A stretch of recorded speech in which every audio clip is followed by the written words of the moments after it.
ಇದೊಂದು ಚರ್ಚಿನ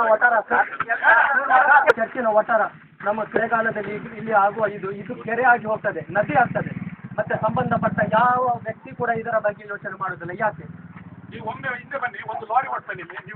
ಅಲ್ಲ ಬೇಡ, ಗಾಡಿ ಇಟ್ಕೊಳ್ಳಾಡ ಎಂಕಲ್ಲ, ಗಾಡಿ ಇಟ್ಕೊಳ್ಳಾಡ ತುಳ್ಳದ ಒಂದು ರೌಂಡ್ ಹಾಕಾಗ ನಮ್ಮ ಗಾಡಿ ಇಟ್ಕೊಳ್ಳಾಡ ಒಂದು ರೌಂಡ್ ಹಾಕಾಗಾರೆ ಅದು ಗೌರ್ಮೆಂಟ್ ಗಾಡಿ ಇಡ್ಬೋಕಿನ ಗೊತ್ತಾಗ ಜಾಗದಲ್ಲಿ ಎಷ್ಟು ಮಕ್ಕಳು ಶಾಲೆ ಹೋಗುವ ಮಕ್ಕಳು ಎಷ್ಟು ಜನ ಎ ಸಿ ಗಾಡಿಯಲ್ಲಿ ಬರ್ತೀರೋ ಹೋಗ್ತೀರೋ ನಿಮ್ಗೆ ಗೊತ್ತಾಗ್ತದೆ. ಹೌದು, ಅದು ಗೊತ್ತಾಗುದಿಲ್ಲ, ಅವ್ರಿಗೆ ಬಂದಿರ್ತದಲ್ಲ. ಪ್ರಾರಂಭ ಮಾಡ್ಲಿಕ್ಕೆ ಇಲ್ಲ ಅಂತ ಅವೆಲ್ಲ ಫ್ರೀ ಮಾಡ್ಕೊಂಡು ಬರ್ತೀರಾ? ಫಿಶರೀಸ್ ಅವರು ಅಂತ ಹೇಳಲೇಬೇಡಿ.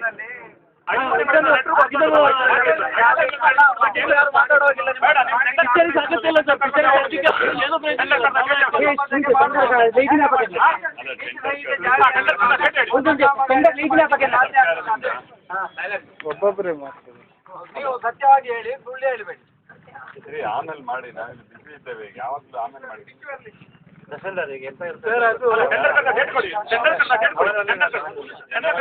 ಅನುದಾನ ಆಗಿದೆ. ಟೆಂಡರ್ ಕರೆದ ಡೇಟ್ ಕೊಡಿ. ಟೆಂಡರ್ 13ನೇ ತಾರೀಕು ಕರೆದಿದ್ದಾರೆ. 13/2/2012 ಟೆಂಡರ್ ಕರೆದಿದ್ದಾರೆ. ಟೆಂಡರ್ ಪ್ರೊಸೀಜರ್ ಇರೋದು ಮಿನಿಮಮ್ 45 ದಿನ. ಇದಕ್ಕೋಸ್ಕರ ಶಾರ್ಟ್ ಟರ್ಮ್ ಟೆಂಡರ್ ಮಾಡಿ ಜಾಸ್ತಿ ದಿನ ಇಟ್ಟಿಲ್ಲ. 13ನೇ ತಾರೀಕು ಕರೆದು ಇದು ಗೊತ್ತುಂಟಲ್ಲ 45 ದಿನ ಟೈಮ್ ಅಂತ. ನೀವು ಲೆಟರ್ ಬರೆಯುವಾಗ ನಿಮ್ಗೆ ಹೋಗಿಲ್ಲ. ಅಲ್ಲ, ಹಿಂದೆ ಬರ್ದಿದ್ದಾರೆ, ನಮ್ಗೆ ಅನುದಾನ ಬಂದಿದೆ. ಲೆಟರ್ ಬರೆಯುವಾಗ ನೀವು ಲೆಟರ್ ಬರ್ದೋದು ನೀವೇ ಅಲ್ಲ, ಲೆಟರ್ ಬರ್ದು ಕೊಟ್ಟು ನೀವೇ ಅಲ್ಲ. ಲೆಟರ್ ಬರೆಯುವಾಗ ನಿಮ್ಗೆ ಅದು 45 ದಿನ ತಗೊಳ್ತದೆ. ನಾನು ಟೆಂಡರ್ ಕರಿಬೇಕಾದ್ರೆ 45 ದಿನ ತಗೊಳ್ಳೋದು ನಿಮ್ಗೆ ಗೊತ್ತುಂಟ ಇಲ್ವಾ? ನಾವು ಇದ್ರ ಬಗ್ಗೆ ಸಾಕಷ್ಟು ಸಾರಿ ಸರ್ಕಾರಕ್ಕೆ ಪ್ರಸ್ತಾವನೆ ಹೋಗಿದೆ. ಆದ್ರೆ ಸರ್ಕಾರದಿಂದ ಹಣ ಬಿಡುಗಡೆ ಆಗಿದೆ. ಹಣ ಎಲ್ಲಿ ಹೋಗ್ತದೆ ಸರ್? ಇಷ್ಟೆಲ್ಲ ಮಿಲಿಯನ್ಸ್ ಎಲ್ಲ ಸ್ಯಾಂಕ್ಷನ್ ಎಲ್ಲಿ ಹೋಗ್ತದೆ ಹಣ?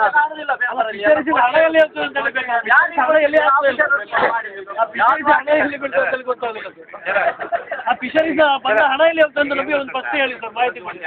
ಪಬ್ಲಿಕ್ ಹೇಳಿದ್ರು, ಯಾಕಂದ್ರೆ ನಾವು ಅನುಭವದಲ್ಲಿ ಮಾತಾಡ್ತಾ ಇದ್ದೇವೆ. ಯಾಕಂತ ಹೇಳಿದ್ರೆ ತಾವು ಟೆಂಡರ್ ಓಪನ್ ಮಾಡಿ ಕಂಟಿನ್ಯೂ ಕೆಲಸ ನಮಗೆ ಗೊತ್ತಿದ್ದ ಬಗ್ಗೆ ಚುನಾವಣೆ ಸಮಿತಿ ಬರುವಾಗ ಯಾವುದೋ ಟೆಂಡರ್ ಓಪನ್ ಮಾಡಲಿಕ್ಕೆ ಕಾನೂನಲ್ಲಿ ಅವಕಾಶ ಇಲ್ಲ. ಕಾನೂನಲ್ಲಿ ಅವಕಾಶವೇ ಇಲ್ಲ. ನಾವು ಒಂದೇ ವಾದ ನಾವು ಕೇಳ್ತೇವೆ.